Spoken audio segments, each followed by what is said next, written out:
Allora niente, il ruolo praticamente sia di Ascom che della Camera di Commercio è di promozione del piccolo commercio territoriale.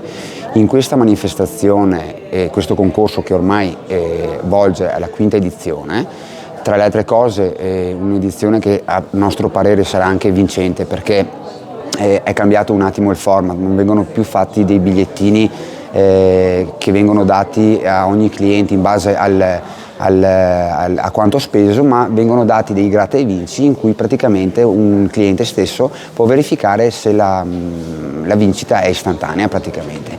Quindi questo format dovrebbe rendere ancora più vincente il concorso. È un concorso che è promosso dall'associazione Piazze Creative. È un concorso che crea una sorta di centro commerciale a cielo aperto, un centro commerciale che riguarda tutta l'area del quartiere del Piave e quindi dei 7 comuni partecipanti.